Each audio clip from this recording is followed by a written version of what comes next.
Hello folks and welcome to Storytelling Assassin's Creed 1. It's the first game of the franchise and it came out back in 2007. The story begins in 2012. The protagonist is Desmond Miles. Born in the USA. Born in the USA. In South Dakota. In the 13th of March 1987. He is an ex-assassin and a bartender. He is kidnapped by the evil company Abstergo. Abstergo is the world's largest pharmaceutical company.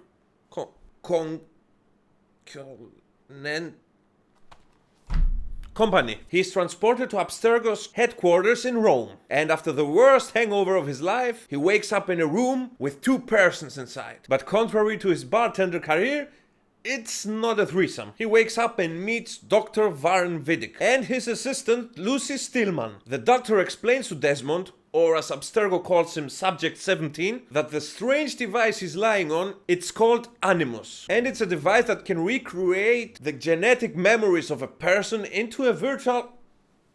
You can enter the memories of your forefathers and foremothers. Desmond is forced to enter the memories of his ancestor Altair in order for Abstergo to reach a specific memory they need. Desmond, being threatened with death, bends his knee to Abstergo's will, and then he bends his whole body to lay on the Animus. From now on, we move to Altair, Jerusalem, 1191 AD. It's the Third Crusade, and Altair, Malik, and his brother are assigned with a mission to retrieve a very, very important artifact from the Temple of Solomon. Luckily for Malik and his brother, Altair is the most skilled assassin the Brotherhood had ever met. Unfortunately for both of them, he is also the most arrogant one. Inside the Temple of Solomon, he spots the Templar Grandmaster. The Templars are the sworn enemies of the Assassins. The Templars and the Assassins are based on real factions. I will leave links to the real factions in the description. I won't teach history today. The Templar leader is called Robert de Sable, or as his Templar friends call him, Robert de Sable. Instead of attacking from the shadows, as Malik suggested, Altair meets Robert head-on, leading to Altair barely escaping the cave, Malik losing his brother and his right arm. Altair returns to Masyaf, the stronghold of the Assassin Brotherhood, and soon after Malik follows, and he retrieves the artifact with the arm that's left. The left arm. The leader of the assassins, Al-Mualim, learns about Altair's action and punishes him severely. He stabs him in the ribs. When Altair wakes up, he is removed of his rank as assassin, removed of his weapons, and somehow removed of his fighting skills. In order to regain his rank, he has to complete 9 assassinations. The first 8 being Tamir, an arms merchant selling weapons on both sides of the war. Garnier de Nablus, a crusader doing experiments on the sick and torturing them. Talal, a slaver. Abul Nuqod, a trader stealing money from the war funds. William V is the 5th. He's the regent of Acre. Majid ad-Din, the tyrant of Jerusalem. Sibrand, a crusader trying to betray the crusaders. And Jubair al-Hakim, a scholar who tries to destroy books. Altair travels from Damascus to Acre to Jerusalem, to Damascus to Acre to Jerusalem, to Damascus to Acre to Jerusalem, and butchers them all, the same way my accent butchered their names. But as the killings proceed, he starts to realize that the people he is assigned to kill are not evil people. They seek peace. In the meantime, he transforms from a super arrogant assassin with super skills to a very wise assassin with super skills and with regrets of his past arrogance. He meets Malik and he apologizes to him. I do not accept your apology. I understand. No, you don't. I do not accept your apology because you are not the same man who went with me into Solomon's temple. And so you have nothing to apologize for.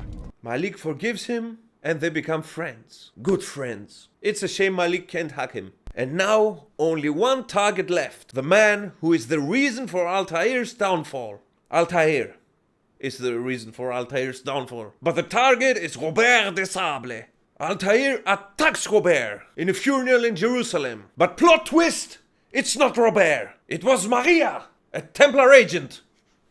Even though Altair and his eagle vision should have realized that the target is 20 centimeters shorter and 30 to 40 kilograms lighter than Robert. Maria's orders were to delay Altair so Robert can go and form an alliance with the Templars and the Saracens against the assassins. But before Robert can reach the Saracens, Altair finds him first, in the camp of King Richard I. He exposes Robert's treason to the king. And the king, not being sure who to believe, does what every king would do. He double checks the facts and proofs and then proceeds to a logical explanation of the things around him. Right? No. He asks them to duel. Let the god decide who says the truth. In a fair duel between Altair, Robert, and 20 other Templars, Altair manages to kill Robert. And Robert, in his final words, basically his final sentences because he talks a lot, tells to Altair, Altair, you have to know, your 9 targets, we are all members of a secret organization, the Templar Order. Our goal is to bring peace to the world through absolute control of the people.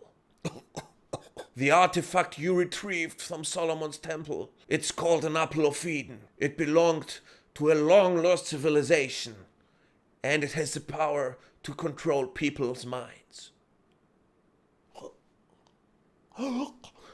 Also, you have to know that your leader is a member of the Templars, and he killed us 9, so he could be the only man alive who knows the powers of the artifact. Good job killing us. Now you're screwed. Altair, realizing that Al-Mualim is also a Templar, rushes back to Masyaf, and he finds that all his assassin's brothers are controlled by Al-Mualim and this mysterious artifact. Altair joins forces with Malik, his best friend and right-hand man, and some other assassins who are free of Al-Mualim's control for some reason, and they storm the castle, killing their own brothers and finally reaching Al-Mualim himself. Al-Mualim attacks Altair in Apple of Eden form, but Altair prevails because he's cool, kills his former master, and tries to destroy the Apple of Eden. But the apple cannot be destroyed. Instead, it activates, showing the map of the world and revealing locations where other pieces of Eden can be found. This was the memory Abstergo was after. Back to Desmond. Desmond realized that Abstergo Industries is basically the Templar Order, and they needed the memory in order to find the pieces of Eden. Desmond also realized something. He learned the eagle vision of Altair. It's an effect that's called bleeding effect. If you spend too much time in the Animus, you start to learn the skills of your ancestor. With the eagle vision, he finds out that Lucy Stillman is also an assassin. Desmond is locked inside of his room, and he's probably waiting for execution because he's for no more use for the Templars. I know there are more questions than answers in this video.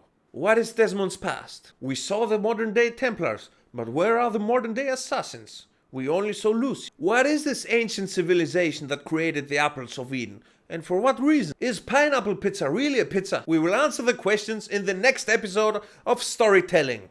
Also, I want you to write in the comments down below. If you could enter the Animus and travel in whatever time you want, where would you travel and what would you do? I won't read your answers, but it gives you an illusion of interaction. See ya!